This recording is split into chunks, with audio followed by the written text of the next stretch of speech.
Something that I'd love to do right now is revisit a trade that a Lakers fan almost had. So that was Chris Paul. Yeah. There was a 5-month lockout, and I'm going to roll the hell through these. So let's go. Here's what would have happened. The proposed trade would have sent Chris Paul to the Lakers, Paul Gasol to the Rockets, and furnished New Orleans with 3 top-flight NBA players in Kevin Martin, Louis Scola, and Lamar Odom, as well as playoff-tested guard Goran Dragic. And here's what would have happened, if we have to break it down. Lakers receive Chris Paul, Rockets get Paul Gasol, New Orleans gets Lamar Odom, Kevin Martin, Goran Dragic, and a first-round pick.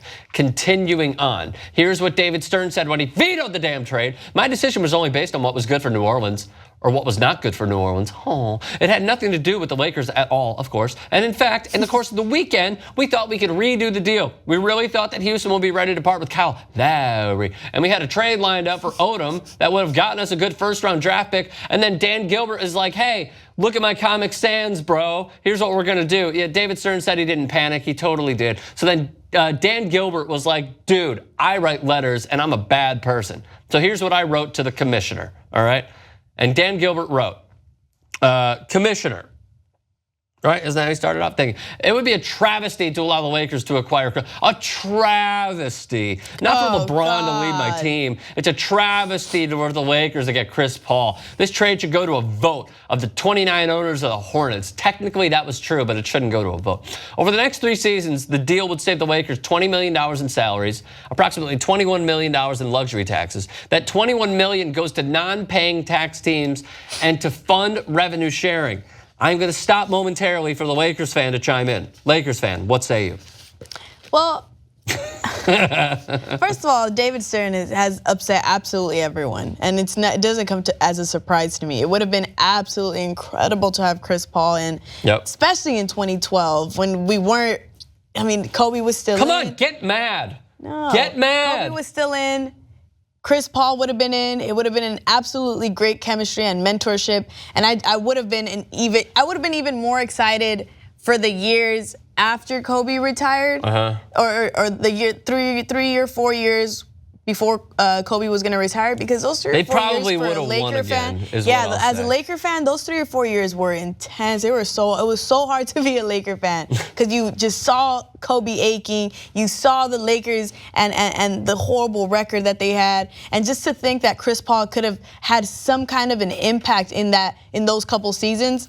I'm telling you, this would have been farther than like some impact. I think they would have won. No, they absolutely really would have won. So we would have had great chemistry. So here's what happened. 6 days later, the Hornets traded Chris Paul. But of course, it wasn't to the Los Angeles Lakers. It was to the rival Los Angeles Clippers. In return, they received, and like, looking back, it's like, oh, well, you had 2 like pretty good role players. Eric Gordon, a 3-point specialist, wasn't then. Al-Farouq Amino, a good player, wasn't then. Chris Kamen's 14, I believe he went to like Central Michigan or Western Michigan. $14 million expiring contract. By the way, huge supporter of the NRA, Chris Kaman. And the Timberwolves' unprotected pick in 2012. I am not kidding. What I think everybody should do is go to his Twitter. So what happened? Blake Griffin, Chris Paul, DeAndre Jordan, they go to the Clippers, right? Well, then if you look at it, New Orleans was bad. So what did they get rewarded with? Oh yeah, that Anthony Davis guy. And then that also led a little bit later on to, oh yeah, the Twin Towers, Boogie Cousins and Anthony Davis. Now the Houston Rockets had Courtney Lee, right? They had Goran Dragic. What did that result in when they got rid of them? Some guy named James Harden. That's pretty good. So then the Los Angeles Lakers, because they sucked, got Brandon Ingram, right?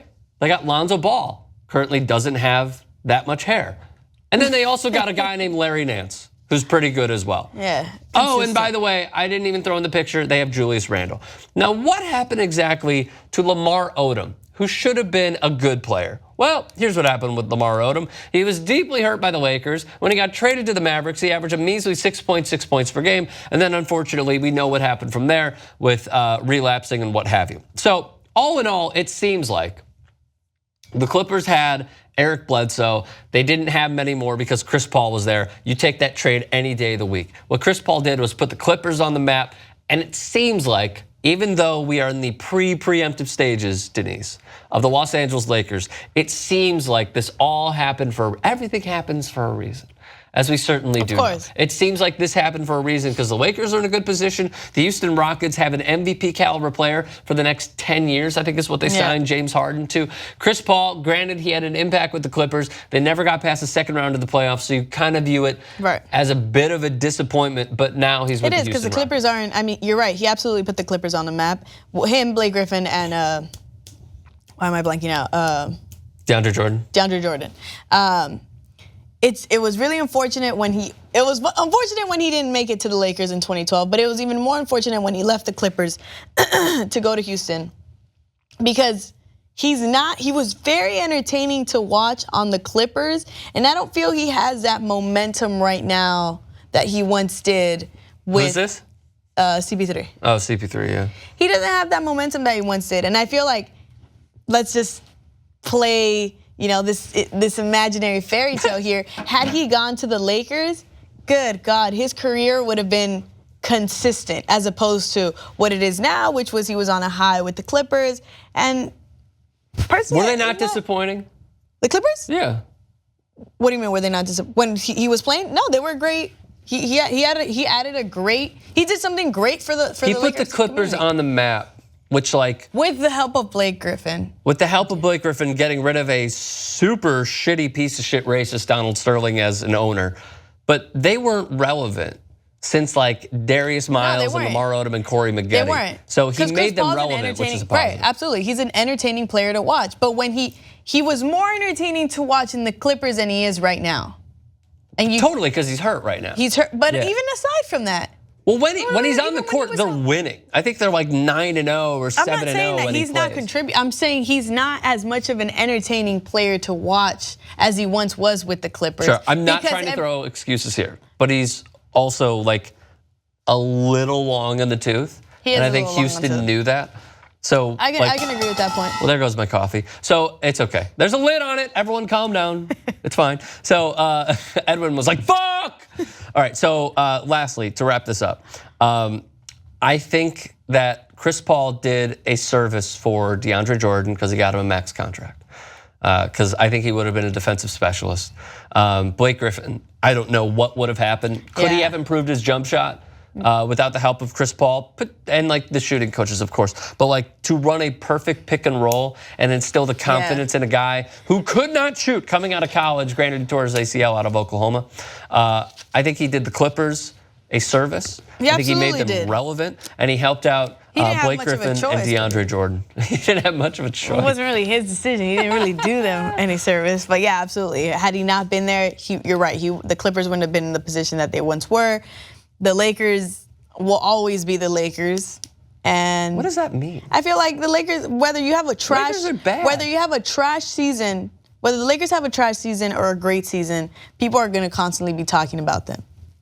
The Clippers, completely, yes. Clippers, on the other hand, I can't say the same. And even though when CP3 was playing, as a Laker fan, I was still watching Clipper games. I was having a good time, but it just wasn't right. It was Lob City. Yeah, it's Lob City. Yeah. So had he gone to the Lakers, well, here's the other thing that I totally forgot. If they get Chris Paul, they don't trade for Steve Nash. No, they don't. And they don't give him 3 years in like 21 or 27, I think it was. So you probably don't put stupid money into an aging superstar.